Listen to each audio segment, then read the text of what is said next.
24 ஹவர்ஸும் என் கூடவே time spend பண்ணா போதும். ஓகேவா? சரி வாங்க போலாம்.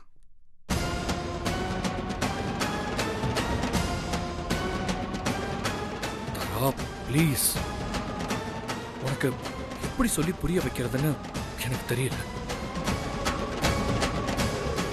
நீங்க பாட்டி பேச்சை கேட்டு அனாவசியமா கன்ஃபியூஸ் ஆயிட்டு இருக்க. நீங்க என்ன சொல்றீங்கன்னு எனக்கு புரியல ஆகாஷ். என் பாட்டி தான் உன்னை கன்வின்ஸ் பண்ணிருக்காங்க. மற்றபடி எனக்கு உன் மேல எந்த விருப்பமும் இல்லை.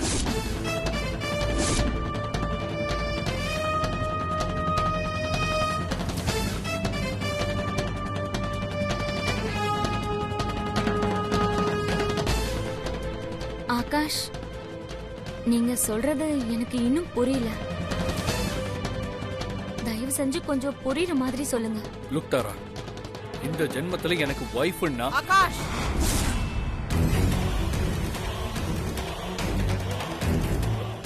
ப்ளீஸ் பாட்டி என்ன சொல்ல விடுங்க. இப்பவும் நான் தாரா கிட்ட இந்த உண்மையை சொல்லன்னா அப்புறம் டெய்லி இந்த மாதிரி தேடி வந்து டிஸ்டர்ப் பண்ணிக்கிட்டே இருப்பா. சாரி தாரா, என்ன உனக்கு மேரேஜ் பண்ணி வைக்கணும்னு என் பாட்டி தான் ஆசைப்படுறாங்க.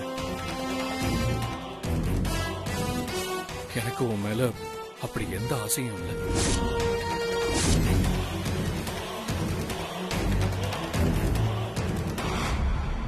நான் இப்பவும் தென்றல தான் நினைச்சிட்டு இருக்கேன்.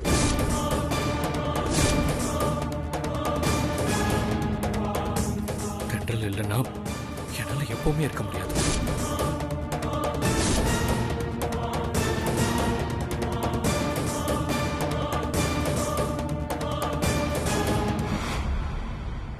இந்த ஜென்மத்துல எனக்கு வைஃப்னா அது தென்றல் மட்டும்தான்.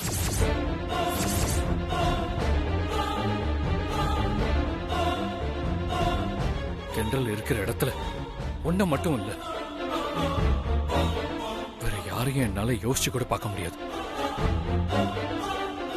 ப்ளீஸ் தாரா, புரிஞ்சுக்கோ. என்ன ஆகாஷ் இப்படிலாம் பேசிட்டு இருக்கீங்க? அப்புறம் எதுக்கு எனக்கு வாண்டடா ஃபோன் பண்ணி என்ன கோவிலுக்கெல்லாம் கூட்டிட்டு போனீங்க?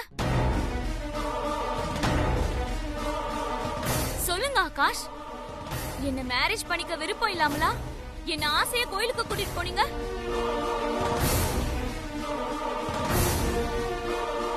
ஐயோ தாரா, நான் உன் மேல ஆசைப்பட்டு உன்னை நான் கோயிலுக்கு கூட்டிட்டு போல. அதுக்கு வேற ரீசன் இருக்கு. வேற ரீசன்னா என்ன ரீசன்?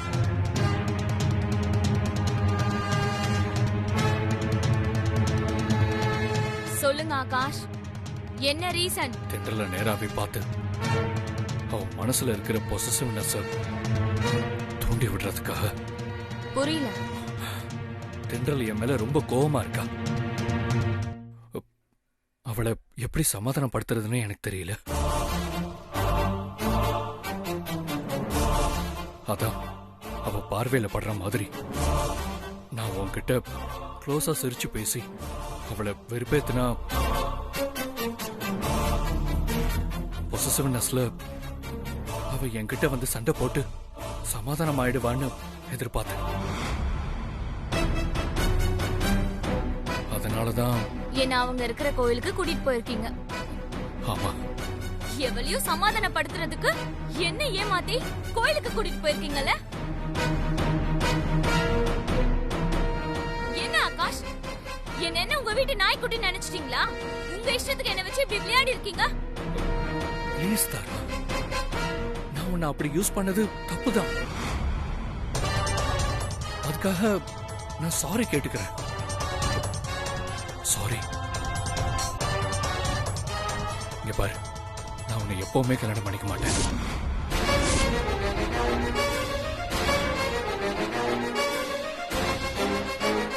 தயவு செஞ்சு இனிமே என்ன டிஸ்டர்ப் பண்ணாத.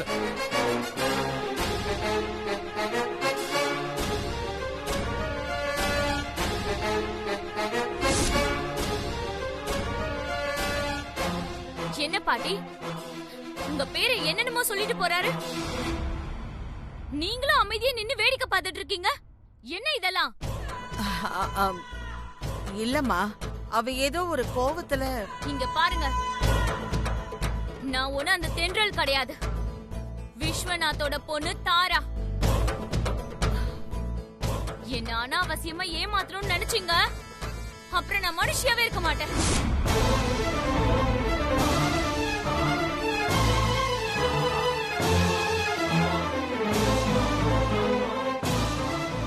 நான் பாட்டுக்கு அமைதியா தான் இருந்தேன்.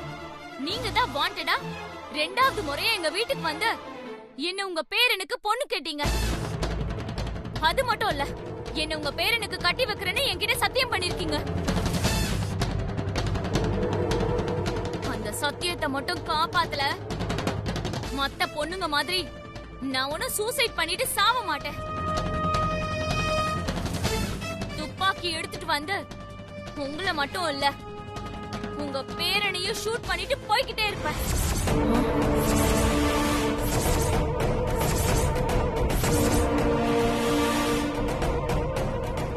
விஸ்வநாத் அவர் பொண்ண நீங்க லேசா தொந்தரவு பண்ணிட்டீங்கன்னு தெரிஞ்சாலும் அடுத்த நிமிஷமே உங்களை தேடி வந்து நெத்தியில துப்பாக்கிய வச்சு சுட்டுட்டு போயிட்டே இருப்பார்.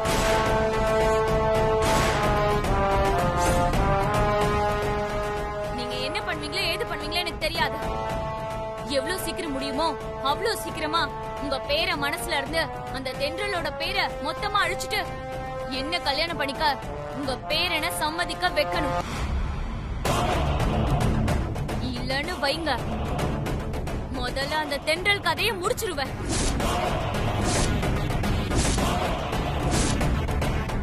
அதுக்கப்புறம் உங்களையும் உங்க பேரனையும் ஒரு வழி பண்ணிடுவேன். அனாவசியமா இந்த தாராவோட கோவத்துக்கு ஆளாயிடாதீங்க.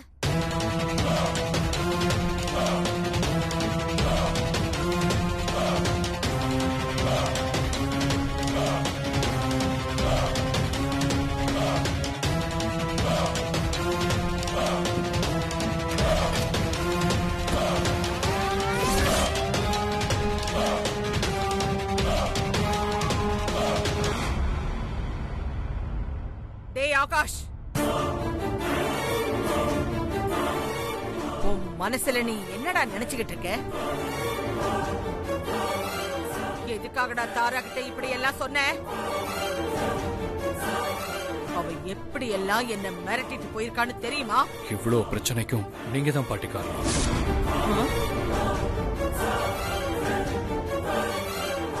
இனிமேலாவது எது சரி எது தப்புன்னு நிதானமா புரிஞ்சு நடந்துக்க ட்ரை பண்ணுங்க ப்ளீஸ். இப்ப அந்த தாராவுக்கு என்னடா பதில் சொல்ற? சாரி பாட்டி, என் விருப்பத்தோட இந்த கல்யாணத்தை நீங்க ஃபிக்ஸ் பண்ணல. அதுக்காக நீங்களே அவங்களுக்கு பதில் சொல்லிருங்க.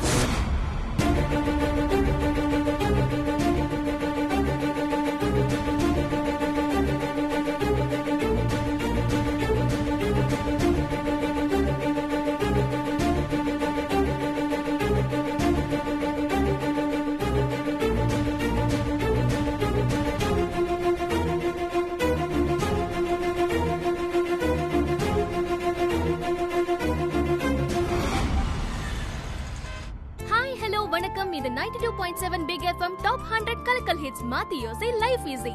நான் உங்க ஆர்ஜே தென்றல். இன்னைக்கு நம்ம நிகழ்ச்சியில ஒரு சுவாரஸ்யமான விஷயத்தை ஷேர் பண்ண போறோம்.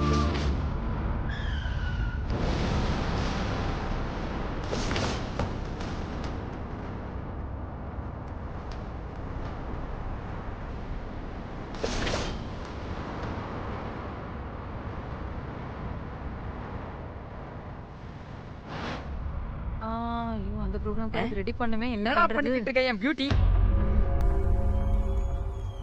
மேடம், நீங்க என்ன இங்க வந்திருக்கீங்க? தென்றல கூப்பிடு.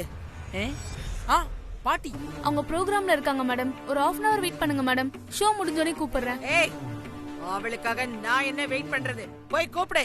இல்ல மேடம், அவங்க வந்து இப்ப அவளை கூப்பிட போறியா இல்லையா? சாரி மேடம், ப்ரோகிராம் போயிட்டு இருக்கும்போது டிஸ்டர்ப் பண்ண முடியாது மேடம். என்ன பெரிய ப்ரோகிராம்? நானே போய் பாத்துக்கிறேன். எங்க இருக்காவ? Madam please madam.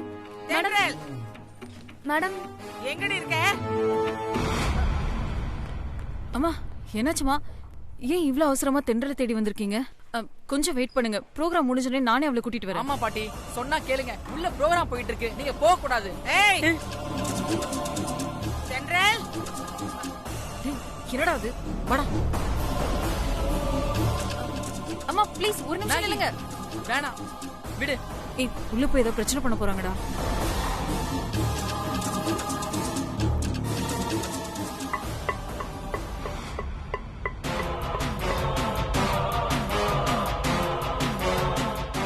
வெளியே வாடி.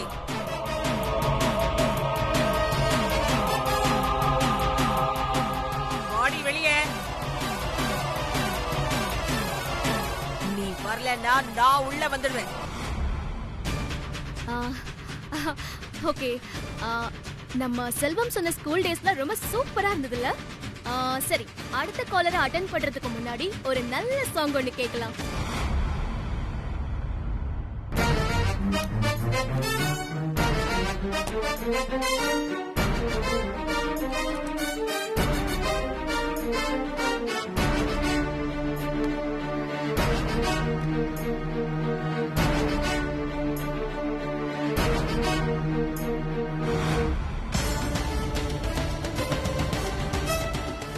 எதுக்கு இங்க வந்து கத்திட்டு இருக்கீங்க? நீ இனிமே இந்த ஊர்லயே இருக்க கூடாது. நீயும் உன் குடும்பமும் எங்கேயாவது கண் காணாத தேசத்துக்கு ஓடி போயிடுங்க.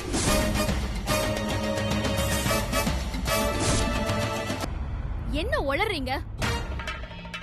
நாங்க எதுக்கு ஊரை விட்டு ஓடி போனோம்? நீ இங்க இருக்கிறதுனால தாண்டி என் பேரன் உன்னையே நினைச்சுக்கிட்டு இருக்கான். நான் எவ்வளவுதான் எடுத்து சொன்னாலும் என் பேரன் உன்னை மறக்க முடியாதுன்னு பிடிவாதம் பிடிக்கிறான். இனிமேலும் நான் உன்னை இந்த ஊர்ல விட்டு வச்சா என் பேரன் பைத்தியம் ஆயிடும். நான் உனக்கு பணம் கூட தர்றேன். மரியாதையா உன் குடும்பத்தை கூட்டிக்கிட்டு என் பேரன் கண்ணுல படாம ஏதாவது கண்காணாத தேசத்துக்கு போயிடு.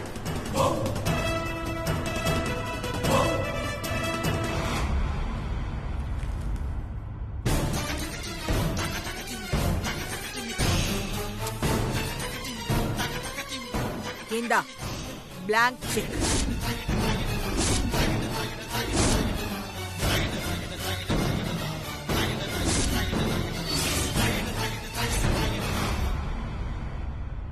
இதுல எவ்வளவு அமௌண்ட் வேணும்னாலும் ஃபில் பண்ணிக்கோ. ஆனா நாளைக்கு காலையில விடியும் போது நீயும் உன் குடும்பமும் இந்த ஊர்லயே இருக்க கூடாது.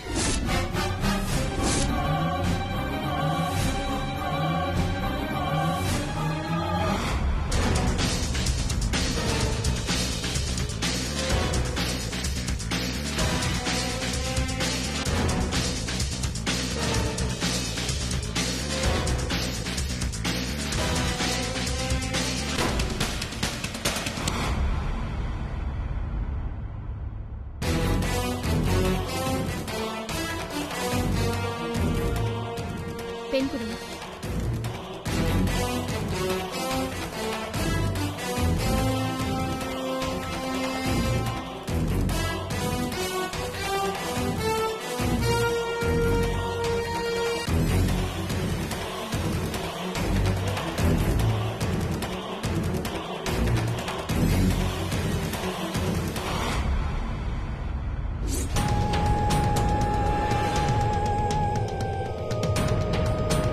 செக்க வாங்க மாட்டான்னு நினைச்சேன். ஆனா செக்க வாங்கி அமௌண்ட்டையும் ஃபில் பண்ண ஆரம்பிச்சிட்டா. இதுக்காக தான் என் பேரனை கல்யாணம் பண்ணிக்கிற மாதிரி நடிச்சிருக்கா போல இருக்கு. சரி, எப்படியோ நம்ம கிட்ட தேவையான பணத்தை வாங்கிக்கிட்டு என் பேரன் கண்ணுல படாம இந்த ஊரை விட்டு தொலைஞ்சு போனா சரி.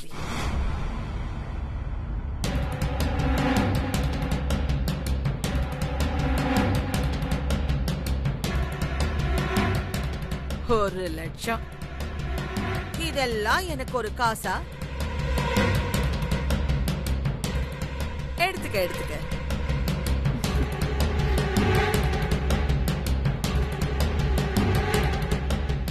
$10 லட்சமா? இது கொஞ்சம் பேராசைதான். இருந்தாலும் பரவாயில்ல. என் பேரன் கண்ணுல படாம நீ மொத்தமா ஒழிஞ்சோ சரி. எடுத்துக்க.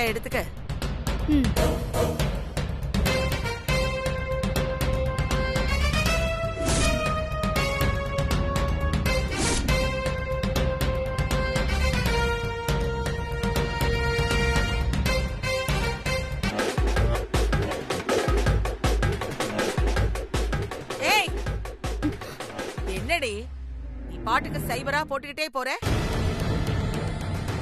இது எவ்வளவு அமௌண்ட்? 1000 கோடி. 1000 கோடிக்கு எத்தனை சைபர் இருக்குன்னு கூட தெரியல உங்களுக்கு. ஆனா நீங்க பணக்காரங்க. அந்த பணத்திமிர்ல என்கிட்ட பிளாங்க் செக் கொடுத்து எவ்வளவு அமௌண்ட் வேணாலும் ஃபில் பண்ணிக்கோன்னு திமிரா சொல்றீங்க. அதான் ஃபில் பண்ணிட்டேன். 1000 கோடி. இப்போ இந்த செக்க நான் பேங்க்ல டெபாசிட் பண்ணட்டுமா? உங்ககிட்ட 1000 கோடி இருக்குல்ல? இல்லனா எனக்கு ஒண்ணும் பிரச்சனை இல்ல, உங்களுக்கு தான் பிரச்சனை. செக்க கொடுத்து பவுன்ஸ் பண்ணிட்டீங்க அப்படின்னு பேங்க் நிர்வாகமே உங்களை கோர்ட்ல நிறுத்தி அங்கிருந்து ஸ்ட்ரெயிட்டா ஜெயிலுக்கு போக வச்சிருவாங்க. என்ன செக்க பேங்க்ல போட்டுட்டுமா? அது என்ன, உங்கள மாதிரி பணக்காரங்களாம் எங்கள மாதிரி ஏழைங்களை ஆஃப் பண்றதுக்காக ஆவுன்னா ஒரு பிளாங்க் செக்க கொடுத்து எவ்வளவு வேணாலும் ஃபில் பண்ணிக்கோங்கன்னு சொல்லி ரீல விட்டுட்டு இருக்கீங்க. இவ்ளோ ஃபில் பண்ண மாட்டோங்கிற மெதப்பு தானே? அதான் இப்போ ஃபில் பண்ணிட்டேன். என்ன பண்ண போறீங்க? இவ்ளோ பெரிய அமௌண்ட் உங்களால கொடுக்க முடியுமா? மிஞ்சி போனா உங்ககிட்ட ஒரு 10 கோடி இருக்குமா? இல்ல 20 கோடி? இல்ல 30? இல்ல அதிகபட்சமா ஒரு 100 கோடி வச்சிருப்பீங்களா? அவ்வளவுதானே? அதுக்கு ஏன் இந்த ஆட்டம்? ஒரு பேச்சுக்காக நிஜமாவே உங்ககிட்ட ஒரு 100 கோடி இருக்குன்னு வச்சுக்கலாம். ஆனா 200 கோடி வச்சிருக்கிறவங்க முன்னாடி என்ன மாதிரி நீங்களும் ஏழை தானே? அப்புறம் எதுக்கு இந்த மாதிரி பிளாங்க் செக் பில்டப்? அப்புறம் என்ன சொன்னீங்க? உங்க பேருனால என்ன மறக்க முடியாதுங்கிறதுக்காக நான் என் குடும்பத்தோட எங்கேயாவது கண்காணாத திசைக்கு ஓடி போணுமா? நான் ஏன் போனோம்? நானா உங்க பேர்னு நினைச்சிட்டு இருக்கேன்? அதான் அவரை எப்போ தலை முழுகிட்டேனே. அது முடியாம உங்க பேரன் தான் அசிங்கமா எப்ப பார்த்தாலும் ஏன் பின்னாடியே சுத்திட்டு இருக்காரு. ஒண்ணு பண்றீங்களா? நீங்க வேணா உங்க பேரனை எங்கேயாவது வெளிநாட்டுக்கு தனியா, சாரி உங்களால தான் பேரனை விட்டு தனியா இருக்க முடியாதுல்ல? இப்படி பண்ணுங்க. நீங்களும் உங்க பேரனும் எங்கேயாவது வெளிநாட்டுக்கு போய் கண் காணாத இடத்துக்கு போய் வாழுங்க. பெருசா பேச வந்துட்டாங்க.